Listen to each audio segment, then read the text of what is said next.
কিয়ামতের ময়দানে যেদিন কোনো ছায়া থাকবে না, একমাত্র আমার মালিকের আরশের ছায়া। কবরের যাত্রীরা, দুনিয়ার যে কোনো কাজে 5 বার যদি তুমি ঠগো, আবার ওই কাজের ভিতরে চেষ্টা করলে জিতবার আশা আছে না নাই? কিন্তু একবার যদি কবরে যাইয়া কেউ ঠগো, আর দ্বিতীয়বার দুনিয়াতে আইসা জিতবার দ্বিতীয় আর কোনো সুযোগ নাই। জোরে কোন আছে?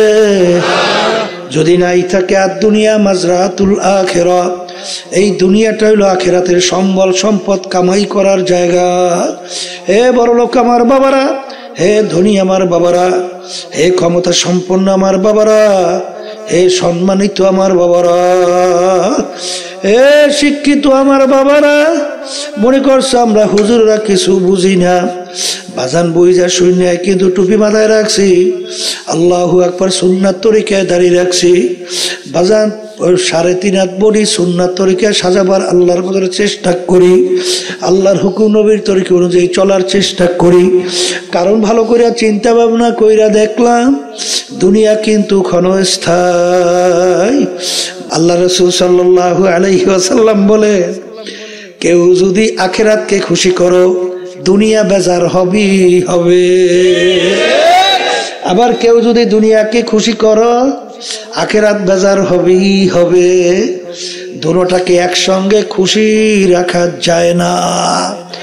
এই জন্যই কবি বলেন, দু কিস্তি পর পারা, এই দু কিস্তি পর নেহাদানকে চেরা যায়। এই দু কিস্তি পর নেহাদানকে চেরা যায়, দু কিস্তি পর পারা দে না চেরা যায়। কথা বোঝেন নাই? এই 2 পা 2 নৌকার ভিতরে লাগাইছো, বুঝলেন? এখন 2 নৌকা যখন 2 দিকে সরে, তোমার পা তো 2 নৌকায় দেওয়া, তোমার পালা কি? মাঝখানে ফাইরা সেইরা, এছাড়া কোনো গতি আছে? ঠিক আমার বাজানদেরকে বলবো, যারা আখিরাতকে খুশি করতে চান, দুনিয়াকেও খুশি করতে চান, মাঝখানে সেরা সারা গতি নেই। ঠিক?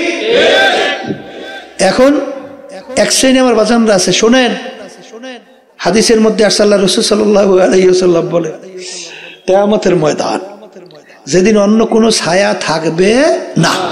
আমি বলছি না, আল্লাহ রাসূল বলছেন, কোনো ছায়া থাকবে না। সেদিন একমাত্র আল্লাহ রাব্বুল আলামিনের স্পেশাল আরশের ছায়া ছাড়া অন্য কোনো ছায়া থাকবে না। যারা দুনিয়ায় থাকা অবস্থায় সম্পর্ক মোহাব্বত রাখবেও আল্লাহর রাজি খুশির জন্যে, এবং সম্পর্ক ছাড়বেও আল্লাহর রাজি খুশির জন্যে। বলেন, সম্পর্ক রাখবেও কার খুশির জন্যে? ছাড়বেও। এই প্রকার লোকদেরকে আল্লাহ ডাইকে তারা আরশে ছায়া দান করবে। এক শ্রেণী আমার বাজানরা, বর্তমানে বাংলাদেশে শতকরা 92 জন মুসলমান বসবাস করে। এই দেশের ভিতরে প্রচলিত গণতন্ত্র, ধর্মনিরপেক্ষতাবাদ, সমাজতন্ত্রবাদ আছে না নাই? এই তাম দুনিয়ার ভিতরে আদর্শ বাস্তবায়নের লড়াই চলছে না? এই এর ভিতরে একটা সমাজতন্ত্র। তাদের স্লোগান জানেন তো? কেউ খাবে তো কেউ খাবে না, তা হবে না, তা হবে না। কেউ থাকবে 5 তলায়, কেউ থাকবে গাছতলায়, হবে না। এর সম্পূর্ণ ধোঁকাবাজি স্লোগান না? সব ধোঁকাবাজি না? যারা এই কমিউনিজম বিভিন্ন দেশে, এই চীন সহ, তারা এই যে কমিউনিস্ট, এই যে সমাজতন্ত্র, আচ্ছা যারা এই স্লোগান দিচ্ছে ওরা সব গাছতলায়? আর কেউ তো আর গাছতলায় নাই, সবই তো 5 তলায়। কথা কয় না? আসলে স্লোগান দিয়ে দিয়ে ছোটবেলায় গল্প করছেন না? ওই যে ভিডিও বানাই এটা নেই, খাইয়ে লইয়া টুনটুনা টুনটুন করছেন, মনে আছে তো? টুকিল আছে, ওই যে টুনটুনি পাখি, ও গাছে ডালে উঠে টুনটুন টুনটুন টুন, ঠিক না? এই সব ধোঁকাবাজি, এই স্লোগান চলে। রাশিয়ায় বিভিন্ন জায়গায় এই সমাজতন্ত্র, লেনিন, কার্ল মার্কস, মাও সুতুং, এরাই নীতি প্রবক্তা। এই লেনিনের মূর্তি পরিয়ে দেখেন ইতিহাস, ক্যারেন দিয়া উঠাইয়ে তারপর বঙ্গোপসাগরে, মানে সাগরে নিক্ষেপ করছে। কারণ এই নীতি আদর্শ অনুযায়ী শান্তি তো নাই, অশান্তির শেষ নাই। ফেল নীতি কি? ফেল। আর একটা নীতি আদর্শের নাম প্রচলিত গণতন্ত্র। এর পূর্ববক্তা কেটা তা জানেন? আমেরিকার প্রাক্তন প্রেসিডেন্ট আব্রাহাম লিঙ্কন। তিনি এই প্রচলিত গণতন্ত্রের থিওরি দিছিল, government of the people, by the people, for the people. তিনি এক কথায় বুঝাতে চায় সমস্ত ক্ষমতার মালিক জনগণ। এই নীতি আদর্শ বাংলাদেশের ভিতরে বাস্তবায়নের জন্য বিএনপি চেষ্টা করে না? আসতে কয় চায় না? চায় না।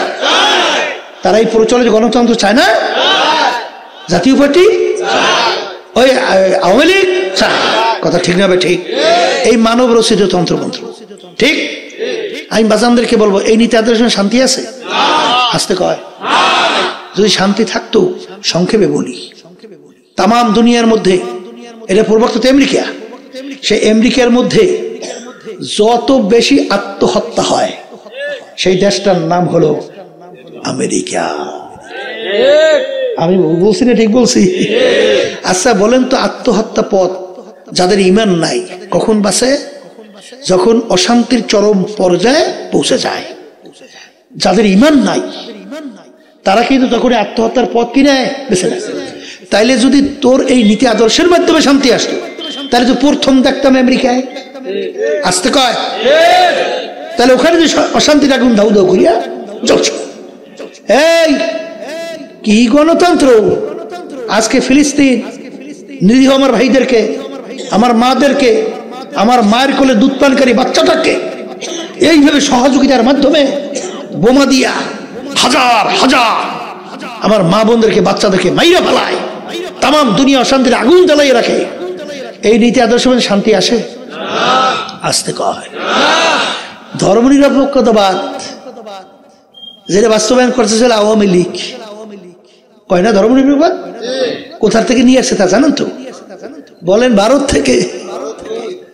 আসছিল ভারত থেকে, গেছেও কোথায়? আর কাজ করছে কাগো?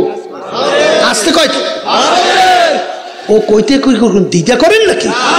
এই জন্য দেশে শেষ হয়েছে। হ্যাঁ, এই শেষে যে নরেন্দ্র মোদী এখনো প্রধানমন্ত্রী যে শেষবারের মতো হইল, শপথ নিতে পারে নাই। এর আগেই চলে গেছে ভারতে, যাইয়া গোপনে, সংসদে আলোচনা নাই, জনগণ জানে না, গোপনে 10টা চুক্তি করে আইছে। কয় চুক্তি? শেষ পর্যন্ত তার মানুষ বলা বলে শুরু করছে, কি চুক্তি করছেন আমরা জানতে চাই। কি দেশকে দিয়ে এলো না কি করলো জানা লাগবে তো। আসতে কয় শেষ পর্যন্ত হাজার মাহমুদ বলছেন না, কইতে আছে সমঝোতা, সাক্ষ্য সমঝোতা, 10টা চুক্তি।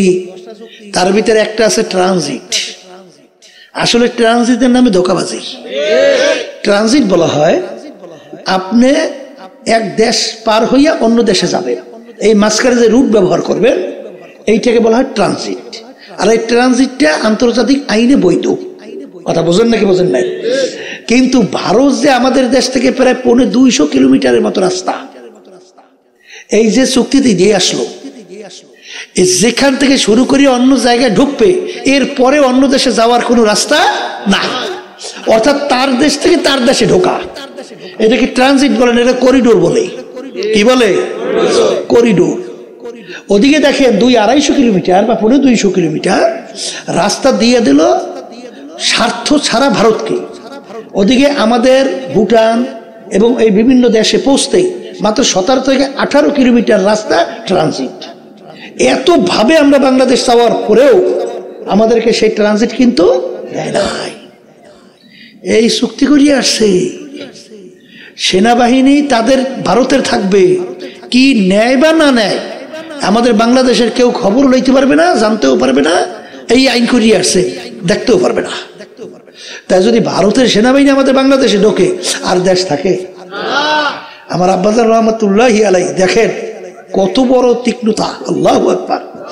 আওয়ামী লীগ যখন প্রধানমন্ত্রী হয়েছিল প্রথম 96-তে মনে পড়তেছে, তখন হাসিনা প্রধানমন্ত্রী না, ভারতে যাওয়ার পরে সিঁদুর লাগাইছে, মনে আছে? আসতে কয় আমরা মুসলমানরা সিঁদুর লাগাই না? আওয়া কয় কি লাগান না? লাগাইছে সিঁদুর। আচ্ছা, সিঁদুর লাগাইয়ে বলছিল কি মুখ্যমন্ত্রী, মনে আছে? কি বলছিল? জিনিসটা বোঝেন নাই, এরপর বোঝেন নাই। হ্যাঁ, আমাদের দেশে প্রধানমন্ত্রী সে বলে মুখ্যমন্ত্রী। এই ঘটনাটা কি? এই যে কয়েকদিন আগে 16ই ডিসেম্বর গেল না, কথা কয় না? ভারত কি আমাদের দেশকে স্বীকার করছে? কি বলছে? পাকিস্তানের সাথে ভারতের যুদ্ধ, মাঝখানে একটা দেশ জন্ম হয়েছে, কথা কয় না? কিন্তু যুদ্ধ যে আমাদের সঙ্গে হয়েছে এটা কিন্তু স্বীকার ভারত করে না, করে নাই, করেও না। কথা ঠিক না? ঠিক। এরপরে কি হইল দেখেন, মুখ্যমন্ত্রী বলা হয় ভারতের বেলায় 25টার মতো প্রদেশ আছে। এক একটা প্রদেশে যে প্রধান থাকে তাকে বলা হয় মুখ্যমন্ত্রী। কথা বুঝলেন না? বুঝলেন নাই? আমাদের দেশটাকে প্রদেশ হিসাবে, অঙ্গরাজ্য হিসাবে সিকিম সহ বিভিন্ন কাজে স্বাধীন দেশ ছিল না, এগুলো সব এখন কি বানাইছে? কথা কয় না? অঙ্গরাজ্য বানাইছে না? এই কায়দা সব হয়ে গেছিল। যাই হোক, ওদের বেশি আলোচনা আমি যাবো না, এসে গেছে এই জন্য বললাম। কোন কথায় দেখুন, কথায় জেনে গেলাম। ও হুব্বুদ দুনিয়া রাসুকুল্লি খতিয়াতি, যেই কথা বলতে চাইছিলাম যে হুব্বু ফিল্লাহ বুগযু ফিল্লাহ, মোহাব্বত রাখবে কার জন্যে?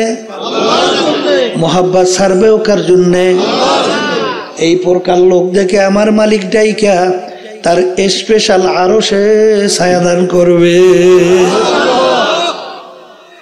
এ কবরের যাত্রীরা, আল্লাহর বান্দারা, পর্দার আড়ালের মা বোনেরা, কিয়ামতের ময়দানে যেদিন কোনো ছায়া থাকবে না, একমাত্র আমার মালিকের আরশের ছায়া। সেদিন মালিকের আরশের নিচে ছায়ায় কে কে যাইতে চান? হাত উঠান। আরশের ছায়া কে কে চান? আল্লাহু আকবার, হাত উঠান। নারায়ে তাকবীর। আল্লাহ আপনি কবুল করেন। আল্লাহ। তাইলে যদি আরশের নিচে ছায়া চাও, মোহাব্বত রাখবা কার খুশির জন্যে? তাইলে তুমি যদি মানব রচিত সমস্ত ক্ষমতার মালিক এইটা যারা বাস্তবায়ন করতে চায়, এদের সঙ্গে যদি তুমি সম্পর্ক রেখে দল করো, আল্লাহর খুশির জন্যই তো করো। হ্যাঁ, আল্লাহ খুশির জন্য করেন না? ও কয় কি? তাহলে আল্লাহর খুশির জন্য না হয়, তাহলে আলোচনায় ছায়া পাও? আসতে কয় না তো? পাও পাও পাওয়া যায়? বাজার অত সহজ মনে করলে হবে না। কোরআন এবং হাদিসের বাহিরে বেহেশতে যাওয়ার কোনো সুরাত নাই, রাস্তা নাই। আমাদের উপর অনেক সময় শুনলে অনেকে কষ্ট পান, কিন্তু কষ্ট পাইলে আমরা কি আল্লাহ এবং আল্লাহ রাসূল যা বলছেন বলবো না? আসতে কয়। হ্যাঁ, আপনি মানবেন কিনা সেটা তো আমাদের বিষয় না, কিন্তু আমাদের বলতে হবে তো। এই জন্য দেখবেন ওলামায়ে কেরাম বলে, ওমা আলাইনা ইল্লাল বালাগ, আমাদের দায়িত্ব হলো তোমাদের কাছে পৌঁছানো। এ তোমরা মানবে কি না মানো এটা আমাদের বিষয় না, এটা বুঝবো আল্লাহর সঙ্গে। কার সঙ্গে? এই জন্যই তো আমরা বলি, আমাদের রাগ করিয়েন না বাজার, রাগ করে কোনো লাভ নাই। বলে হুজুর ভুল বলছেন, এটা ধরাই দেন। আর যদি ভুল না বলি, দুনিয়ার জিন্দেগি কিন্তু একটাই। বলেন কয়টা? এ কবরের যাত্রীরা, দুনিয়ার যে কোনো কাজে 5 বার যদি তুমি ঠগো, আবার ওই কাজের ভিতরে চেষ্টা করলে জিতবার আশা আছে না নাই? কিন্তু একবার যদি কবরে যাইয়া কেউ ঠগ, আর দ্বিতীয়বার দুনিয়াতে আইসা জিতবার দ্বিতীয় আর কোনো সুযোগ নাই। জোরে কোন আছে?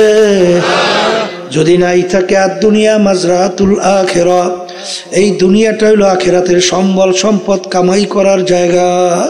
হে বড় লোক আমার বাবারা, হে ধনী আমার বাবারা, হে ক্ষমতা সম্পন্ন আমার বাবারা, হে সম্মানিত আমার বাবারা, হে শিক্ষিত আমার বাবারা, মনে করছো আমরা হুজুররা কিছু বুঝি না।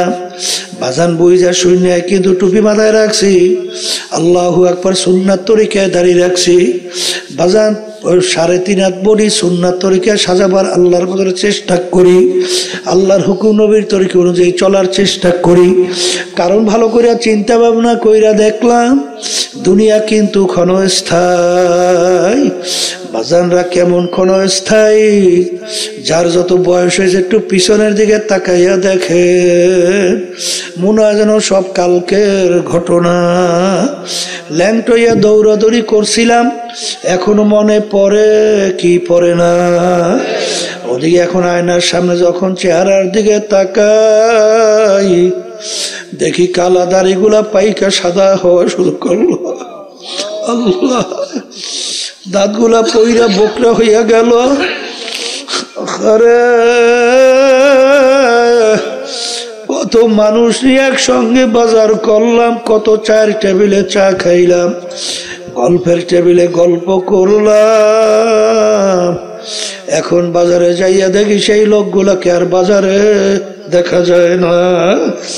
চায়ের টেবিলেও নাই, গল্পের টেবিলেও নাই। মন কি বুঝরে, মন এমন একদিন আসবে দুনিয়ার সব কার্যক্রম তার নিয়ম অনুযায়ী চলতে থাকবে, কিন্তু তুমি আর আমি থাকবো বাজার কিয়ামতের ময়দান। একজন আর একজনকে জিজ্ঞাসা করবে, ভাই আমরা দুনিয়ার ভিতরে কতদিন ছিলাম? কামলা বিছনা, আমরা দুনিয়ায় কতদিন ছিলাম? একজনে বলবে লাবিসনা ইয়াউমান আও বাউযা ইয়াউ, একদিন অথবা একদিনের কিছু অংশ ছিলাম। আর একজন বলবে না না, ফাসআলিল আদিন, আরে যে হিসাব রাখছে তার কাছে জিজ্ঞাসা করো আমরা দুনিয়ার ভিতরে কতদিন ছিলাম। আমার তো মনে হয় ঘরের এক দরজার থেকে ঢুকলাম, অন্য দরওয়াজা থেকে বের হয়ে আসলাম, ঢুকলাম বের হলাম, এইটাই তো আমার কাছে মনে হয়। এ দুনিয়াদার পাগল আমার বাবারা, আর দুনিয়া দারুল মেহনে ওয়াল বালা, দুনিয়াটা হইল কষ্ট ক্লেশের জায়গা, বালা মুসিবতের জায়গা। বাজার এখানে যদি কেউ শান্তি চাও, কেউ কোনোদিন পায় নাই, কেউ কোনোদিন পাবে না।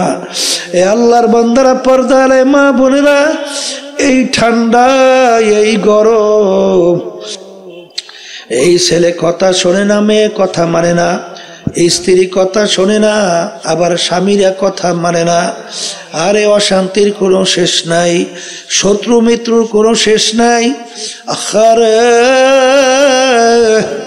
এরকম করতে করতে একদিন হঠাৎ তোমার বাড়ির দরজায় আজরাইল আলাইহিস সালাতু ওয়াস সালাম সিটি বাজাইয়া বসবে। দুনিয়ার সব নিয়ম অনুযায়ী থাকবে, তুমি আর আমি আর থাকবো না। এই জন্য আমার ভাইদেরকে বলবো, পর্দালে মা বোনদেরকে বলবো, বাজার দুনিয়া ক্ষণস্থায়ী, আখিরাত হলো স্থায়ী। আমার বাজানদেরকে বলবো, যারা মুসলমান, যারা আল্লাহকে বিশ্বাস করেন, কালিমা পড়ছেন, আখিরাতকে বিশ্বাস করেন, বাজান আল্লাহর হাবিবকে আল্লাহর রসুল হিসেবে মানেন, বাজান সেই বাজানদেরকে বলবো, পর্দা আলে মা বোনদেরকে বলবো, বাজান ভালো করে চিন্তা ভাবনা কইরা দেখো, দুনিয়া সৃষ্টির পরে যত কিতাব বই পুস্তক দুনিয়াতে আছে, কেউ কোনোদিন চ্যালেঞ্জ হিসেবে বলতে পারে নাই আমার কিতাবে বইতে কোনো ভুল নাই। কিন্তু একমাত্র একটাই কিতাব দুনিয়ার মধ্যে, যার শুরুতে আমার মালিক চ্যালেঞ্জ হিসেবে বলছেন, যালিকাল কিতাব লা রাইবা ফি, এই যে কিতাব দেখো, এর ভিতরে ভুল সন্দেহ বলতে কিছু নাই। এ কবরের যাত্রীরা, এ পর্দার আড়ালের মা বোনেরা, বাজার যত বৈজ্ঞানিক দার্শনিক দুনিয়ার থেকে গেল, বর্তমানে আছে, যখন কোরআনুল কারীম নিয়ে রিসার্চ করলো, এক পর্যায়ে তারা কালিমা পড়ে মুসলমান হইয়া গেল। আজ পর্যন্ত কেউ কোরআনুল কারীমের ভিতরে ভুল বের করতে পারে নাই, আর কেউ কোনোদিন পারবে না। বরঞ্চ বৈজ্ঞানিকরা যখন আবিষ্কার করে, দেখে কোরআনুল কারীম যা যা বলছে সব মিলে যায়। কিছুদিন আগে আমেরিকার এক বড় শিক্ষিত পণ্ডিত মহিলা, সে সূরা নামল নিয়ে যখন রিসার্চ করলো, দেখে কোরআনুল কারীমের ভিতরে মৌমাছি সম্পর্কে ওই সূরায় আল্লাহ যা যা বলছেন পুরাপুরি 100 ভাগ সব মিলে গেছে। তখন তিনি কালিমা পড়ে মুসলমান হইয়া গেল। বাজান কয়েক বছর পূর্বে আমেরিকার একজন খ্রিস্টানদের বড় ধর্মযাজক, পাদ্রী বলা হয়, তিনি যখন রিসার্চ করলেন কিছুদিন আগে তিনিও কালিমা পড়ে মুসলমান হইয়া গেল। এ কবরের যাত্রীরা, এ পর্দার আড়ালের মা বোনেরা, আমাদের পাশের রাষ্ট্র ভারত, শিব শক্তি মহারাজ বাজান কয়েক ভাষার উপরে ডক্টরেট ডিগ্রি, 12 ভাষার উপরে পাণ্ডিত্য অর্জন করছিল। বাজান ধনির দিক থেকে শত শত কোটি টাকার মালিক, সম্মানের দিক থেকে কোটি কোটি হিন্দু তার সামনে হাত জোর কইরা তাকে নমস্কার দিয়া সম্মান দেখাইতো। এত বড় সম্পদ, এত সম্মান, এত শিক্ষিত, কিন্তু তিনি চিন্তা কইরা দেখলেন যে সৃষ্টিকর্তা একজন, তার নিয়ম হবে একটা। এই নিয়ম নীতি কোনটা আমার তালাশ করে বের করতে হবে। তিনি যখন রিসার্চ করতে করতে সব ধর্মাবলম্বী, সব ধর্মগ্রন্থ যখন রিসার্চ করলো, এক পর্যায়ে তিনি নিজেই কালিমা পইরা মুসলমান হইয়া গেল। মুসলমান হইয়ার শাহ সাহেব যখন প্রেসিডেন্ট ছিল, বাংলাদেশেও আসছিল, পরে নাম রাখছিল ডক্টর ইসলামুল হক। এই কথার মাধ্যমে আমি আমার বাজানদেরকে বলবো, পর্দালে মা বোনদেরকে বলবো, যারা মরবেন কবরে যাবেন, সোজা হইয়া কবরে যাও, মইরা সোজা হইয়া কোনো লাভ হবে না। ওর সাপ তুই তো সোজা হবি, মইরা সোজা হওয়ার আগে হও। আমার দাদা রহমাতুল্লাহ আলাইহি বলতেন, এ দুনিয়ার মানুষ এখনো কোরআন এবং হাদিসের রশি গলায় লাগাও। বাজান যদি আলেম ওলামাদের কথা না শোনো, কিন্তু মনে রাখো, দাদাজান উদাহরণ দিয়া বাংলা কথা বলতেন, জাল মারে, সব মাছ জালের খাইতে আটকায়, কিন্তু বাইং মাছ কিন্তু আটকায় না। ও মাটির নিচে যাইয়া ঠোঁটটা উপরে রাখে, যে জাল তুমি জেলে যত জাল মারো তোমার জালে আমি আটকাবো না। কিন্তু জেলে ডাক দিয়ে বলে, বাইং মাছ রে, তোর কপাল ভালো, আমার জালে তুই ওর। ওদিকে নালে চল নিয়ে কোফাইতে কোফাইতে আসতেছে, যখন তোর কলিজার ভিতরে চলের গানা ঢুকবে, তখন তুই বুঝবি যে কত কষ্ট, কত কঠিন। আরে এখন ওলামায়ে কেরামদের কথা মানো, যদি না মানো, আমার মালিকের হুকুম অনুযায়ী, সালাতু আসসালাম মাওলার হুকুম অনুযায়ী তোমার পিছনে হাত পাইতা দাঁড়াইয়া আছে। আরে যদি মালিকের হুকুম না মাইনা, যদি বিস্তার ভিতরে পেট খারাপ মৌতের বিছানায় ভাসাও, আমার মালিক বলবে, আজরাইল বন্দা বান্দি আমি বড় শখ কইরা বানাইছিলাম, ওরা আমার হুকুম, আমার নবীর তরিকা অনুযায়ী চলবে, আমি ওদের জন্য এমন মেহমানখানা বানাইছি, যেই মেহমানখানা একবার যদি ঢোকে আর কোনোদিন বের করা হবে না। ওই বেহেশত কেমন সুন্দর, কেমন শান্তির জায়গা। আল্লাহর হাবিব বলেন, কেউ কোনোদিন দেখে নাই চোখে, কেউ কোনোদিন কানেও শুনে নাই, পরিকল্পনাও হয় নাই, তার চেয়েও সুন্দর। কিন্তু আজরাইল আমার সমস্ত নেয়ামত ভোগ করলো, স্বাধীনতা পাইয়া ধরাকে সরা জ্ঞান মনে করে নাই, যা মনে করে তা করছে। আমি স্বাধীনতার ভিতরে কিছু করব না।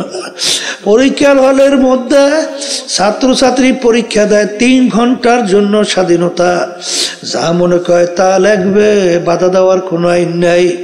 তাইলে আর পরীক্ষার হল থাকে না। আমার মালিক তোমাকে আমাকে দুনিয়ায় পাঠাইলো, পাঠাই আমার মালিক ঘোষণা করলেন, আমহিল হুম রুয়াহিদা, তোমাদেরকে আমি স্বাধীনতা দান করলাম, ঢিল দিলাম। কেন? লিয়াবলুয়াকুম আইয়ুকুম আহসানু আমালা, পরীক্ষা নেওয়ার জন্য। কে আমার হুকুম অনুযায়ী চলো, কে আমার হুকুমের বিরুদ্ধাচরণ করো। যদি আমার হুকুমের বিরুদ্ধাচরণ করো, তুমি তাকাইয়া দেখো, আমি ফেরাউনকেও কিছু বলি নাই, নমরুদকেও কিছু বলি নাই, সাদ্দাতকেও কিছু বলি নাই, তোকেও আমি কিছুই বলবো না। কিন্তু মনে রাখি, যদি মৌতের বিছানায় পেটখানা ভাসাও, আজরাইল সালাতু ওয়াসসালামকে মালিক বলবে, আজরাইল নাফরমান আমার সমস্ত নেয়ামত ভোগ কইরা আমার হুকুম মানে নাই, ওকে জাহান্নাম না দেখাইয়া মৌত করিও। নাফরমান স্বপ্নের মতো দেখতে থাকবো, জাহান্নামের দরজাগুলা টাস টাস কইরা খুইলা যাবে, জাহান্নামের আগুনগুলা ধাউ ধাউ করে জ্বলে, জাহান্নামের সাপ বিচ্ছুগুলা তারাইয়া ঘুরাইয়া তাকাইয়া থাকবে। ওদিকে আজরাইল সালাতু ওয়াসসালাম আসবে, তার মাথা আসমানে, পাও তার জমিনে, দুনিয়া জোড়া তার শরীর, এক হাত মাশরিকে এক হাত মাগরিবে, নীল রঙের দিঘির মতো দুইটা চক্ষু, শরীরের ভিতরে লম্বা লম্বা কালো কালো কতগুলা পশম, প্রত্যেক পশমের গোড়া দিয়ে আগুনের জিহ্বা বাইরেতে থাকবে। এই অবস্থা দেখা নাফরমানের রূহ তুদার বের হতে চাবে না। 360টা মাকামের ভিতরে পালাপালি করে। আজরাইল সালাতু ওয়াসসালাম ধমক দিয়ে বলে, ওরে খবিস, আজীবন আমার মাওলা নেয়ামত ভোগ কইরা আমার মাওলার হুকুম মানো নাই, আমার মালিকের হুকুম তোকে ধইরা নেওয়ার জন্য। এই কথা বইলে যখন রুটাকে খপ কইরা ধরবে, ধইরা যখন টান মারবে, কলিজার রগগুলা সেইরা সেইরা নিয়ে চইলা যাবে। এখন তাকাইয়া দেখো, কোথায় তোমার টাকার গরম, কোথায় তোমার ক্ষমতার গরম, কোথায় তোমার বিল্ডিং, কোথায় তোমার সুন্দর গাড়ি। বাজান ফরিদপুর গেছিলাম, বড় এক ধনী মানুষ মারা যাওয়ার পরে ঘরের থেকে ডাক দিয়া বলে, তাকে রাত্রে ঘরে রাখা যাবে না, ছোট ছোট বাচ্চারা মরা লাশ দেখলে ভয় পাইবে। বাজান মসজিদের থেকে খাট বের কইরা খাটের ভিতরে উঠাইয়া সারা রাত্র মসজিদের বারান্দায় নিয়ে ফেলাইয়া রাখছে। ওর কষ্ট করা টাকার কামাইয়ের বাড়ি ওকে জায়গা দেয় নাই। বাজান কার জন্য সম্পদ রেখে দাও। সন্তান যদি দিনদার নামাজি আল্লাহওয়ালা না হয়, তোমার কবরের পাশে যাই একটু সালাম দিবে, তাও বুঝি তোমার কপালে জড়বে না। এই জন্য আমার বাজানদেরকে বলবো, যেই মামলার তদবির নাই তার কিন্তু খালাস নাই। এই জন্য আল্লাহর নবীর ইতিহাস পড়লে দেখবে, সাহাবায়ে কেরামদের ইতিহাস পড়লে দেখবে, বাজান তারা কিন্তু কানতে কানতে মাওলার কবরে চলে গেছে। গুনার পর গুনাহ করতেছি, কই তোমার আমার চোখে পানি নাই, চোখের পানি ছাড়া কিন্তু জাহান্নামের আগুন ঠান্ডা হবে। এই জন্য আমার ভাইদেরকে বলো, পর্দা আলে মা বোনদেরকে বলবো, যারা আজকে দুনিয়ার স্বাধীনতা পাইয়া পরীক্ষার হলের মধ্যে বিভিন্ন দুনিয়ামুখী কুহুরি তন্ত্র মন্ত্র বাস্তবায়নের সঙ্গে জড়াইয়া দল করেন, আমি সেই বাজানদেরকে বলো, পর্দা আলে মা বোনদেরকে বলবো, আমার মালিক কোরআনুল কারিমের ভিতরে বলছেন, ইয়াউমা নাদউ কুল্লা উনাসিন বিইমামিহিম, কিয়ামতের ময়দানে আমার মালিক প্রত্যেকটা মানুষকে তার দলের নেতা নেত্রীর সঙ্গে ডাকবে। ডাইকে আমার মালিক বলবেন, তোর দলের নেতা নেত্রী যেদিকে যায় ওদের পিছনে পিছনে সেই দিকে যাও। এক কথায় তোমার নেতা নেত্রী যেখানে জায়গা তোরও সেইখানে জায়গা। এই জন্য আমার ভাইদেরকে বলো, পর্দা আলে মা বোনদেরকে বলবো, কেউ আশায় থাইকো না রে বাজার। মুসলমান বলতেই মন চায় গুনার থেকে ফেরবে না, একের কাজ করবে, আমার মালিকের হুকুম অনুযায়ী চলবে, আল্লাহর হাবিবের তরিকা অনুযায়ী চলবে। কিন্তু শয়তান এবং নাফস তোমার আমার পিছনে শত্রু হিসেবে কাজ করে, তোমাকে আমাকে বাজান গুনার ভিতরে উদ্বুদ্ধ করে, নেকের থেকে ফিরে রাখে। এই গুনার থেকে ফেরার জন্য, শয়তান এবং নফসের ধোঁকার থেকে বাঁচার জন্য আমার মালিক তোমাকে আমাকে হুকুম করছে, ওয়াকুনু মা'আস সাদিকিন, তোমরা সাদিকিন বান্দাদের সঙ্গী হইয়া যাও। এই যে আমার বাজানদেরকে বলবো, আমার দাদাজান রহমাতুল্লাহ আলাইহি বলতেন, যার মুরব্বি থাকে না তার মুরব্বি হইয়া যায় শয়তান। এই জন্য আমার বাজানদেরকে বলবো, পর্দা আলে মা বোনদেরকে বলবো, যাদের চরমনাইয়ের তরিকা ভালো লাগে তাওবার ভিতরে নিয়াত করেন। আর যে চরমনাই বর্তমান পীর সাহেব হুজুর চরমনাই, তার কাছে মুরিদ হয়ে গেলাম।